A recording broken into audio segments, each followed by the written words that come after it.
এই ভিডিঅ'টোত আমি ৰোমান পদ্ধতিটো চাওঁ আহা তোমালোকৰ নৱম শ্ৰেণীৰ ৰোমান পদ্ধতিৰ বিষয়ে আহিব পাৰে তোমালোকৰ যিকোনো কুৱেশ্যন ৰোমান পদ্ধতি মানে ৰোমানসকলে সংখ্যাবিলাক কেনেকুৱা ধৰণে প্ৰকাশ কৰিছিল আমি যেনেকৈ 1 2 3 এনেকৈ প্ৰকাশ কৰোঁ 1 ইংলিছত 2 3 এনেকৈ ৰোমানসকলে কোনটো পদ্ধতিৰে সংখ্যাখিনি প্ৰকাশ কৰিছিলে আমি সেইটো চাওঁ ৰোমান পদ্ধতিত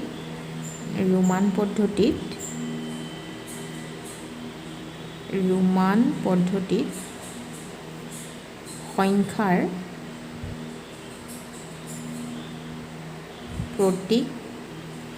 প্ৰতীক চিন আছে 7টা এইটো মনত ৰাখিবা এইটো ইম্পৰ্টেণ্ট ৰোমান পদ্ধতিত সংখ্যাৰ প্ৰতীক চিন আছে 7টা এই 7টা কি এইকেইটা মনত ৰাখিবা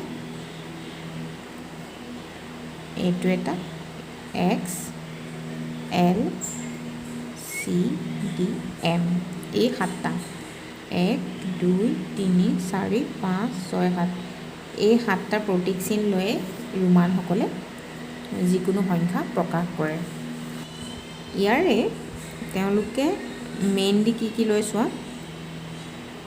এইটোক তেওঁলোকে 1 বুলি লয় আৰু এইটোক 10 বুলি x টো c টো 100 আৰু m টো 1000 এইটোক ভূমি হিচাপে লৈ তেওঁলোকে সংখ্যাবিলাক প্ৰকাশ কৰে আমাৰ যেনেকৈ তাৰমানে কিমান হয় 11টো আমি কি কৰিম যেনেকৈ 10ৰ ভূমি লৈ পেলাই ভাৰতত উকলা 1 এনেকৈ লয় আমাৰ যদি যেনেকৈ 15 থাকে 10 যোগ 5 তাৰমানে মেইনলি আমাৰ এই 10টো এনেকৈ লয় ভাৰতত আমাৰ আগতে ভাৰতত 10ৰ ভূমিৰ সংখ্যাবোৰ বেছিকৈ প্ৰকাশ কৰিছিলে কিন্তু ৰোমানসকলে তেওঁলোকে কি কৰে 1 2 3 4 এই 4টাকে মূল ভূমি হিচাপে লৈ পেলাই সংখ্যাখিনি প্ৰকাশ কৰে 1 10 100 আৰু 1000 1টো তেওঁলোকে এইটো আমাৰ যেনেকৈ আইটো 10 টো xৰ নিচিনাকৈ 100 টো c আৰু 1000 টো m এইটো নিচিনাকৈ তেওঁলোকে চিহ্নটো প্ৰকাশ কৰে তেওঁলোকে আৰু কি কৰে নেক্সট এইটো v টোক 5 হিচাপে লৈ lক 50 আৰু d টোক 500 লৈ পেলাই সংখ্যাখিনি প্ৰকাশ কৰে তোমালোকে দেখিলা 1 2 3 4 5 6 7টা এই 7টা লৈ পেলাই তেওঁলোকে যিকোনো সংখ্যা প্ৰকাশ কৰে আৰু তোমালোকেও এতিয়া এইখিনি লৈ পেলাই তোমালোকে যিকোনো সংখ্যা প্ৰকাশ কৰিব পাৰিবা 10 টো দেখিলা 10 এতিয়া যদি তেওঁলোকে 11 লিখিবলৈ লয় 11 টো ৰোমানত কেনেকৈ লিখিব এইটো 10 তাৰ লগত এইটো 1 টো লগাই দিব এইটো তাৰমানে এইটো 11 তেনেকৈ ধৰণে যদি 12 লিখোঁ আমি অসমীয়া এইটো 12 সংখ্যাটো কেনেকৈ লিখিব 10 এইটো দিলে 11 আৰু এটা 1 দি দিলোঁ 12 এতিয়া তোমালোকে এই 7টা লৈ পেলাই 1 5 10 50 L ল'লোঁ 100 C ল'লোঁ M ল'লোঁ 1000 আৰু D টো যদি লৈ পেলাই 500 1 2 3 4 5 6 এই 7টা লৈ পেলাই প্ৰতীক চিন লৈ তোমালোকে নিজে এতিয়া 1ৰ পৰা সংখ্যাবিলাক নিজে ৰোমান পদ্ধতিত লিখিবলৈ চেষ্টা কৰিবা এতিয়া যদি আমি 1 টো লিখোঁ 1 টো এইটো হ'ব 2 টো আমি কেনেকৈ লিখিম 2 টো তোমালোকে নিজে আজি সংখ্যাবিলাক ৰোমান সংখ্যা লিখিব চাবা নিজে 1 2 3 টো হৈ গ'ল 3টা লিখিম আমি 1 2 3 4 টো লিখিম আমি 4 5 টো লিখিম আমি এনেকৈ 5 6 টো আহিব এনেকৈ 7 টো আহিব এনেকৈ 6 7 নেক্সট আহিব 8 টো 1 2 8 9 টো আহি যাব এনেকৈ 10 টো তোমালোকৰ আহিব এনেকৈ 10 11 টো আহিব 11 12টো আহিব 10ৰ পাছত 11 আৰু এটা 1 12। নেক্সট তোমালোকৰ 13টো লিখিবলৈ হ'লে এনেকৈ লিখিব লাগিব x 10 তাৰমানে 10 10 11 12 13। 14টো আহি যাব 10 4 14। 15টো আহি যাব 10 xb।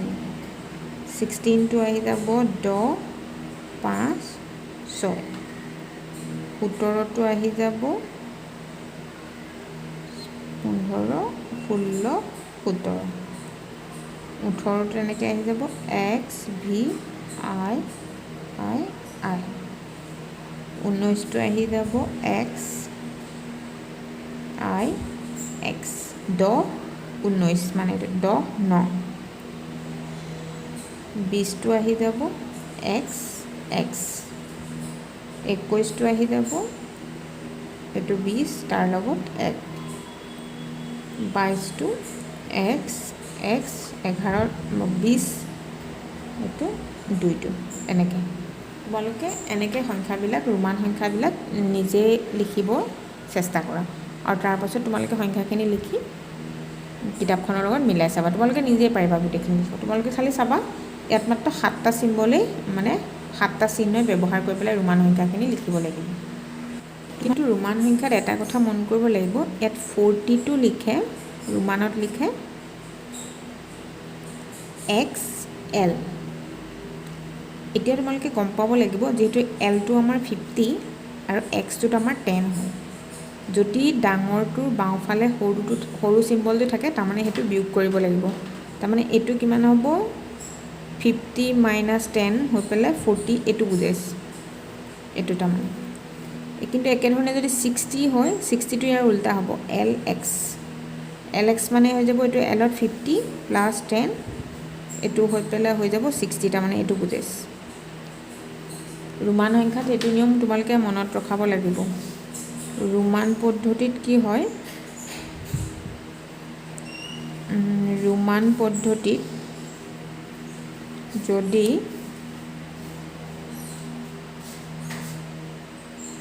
বাওঁফালৰ চিহ্নটো সৰু হয়, বাওঁফালৰ চিহ্নটো সৰু হয় তেন্তে বিয়োগ কৰিব লাগিব। তেন্তে বিয়োগ কৰিব লাগে।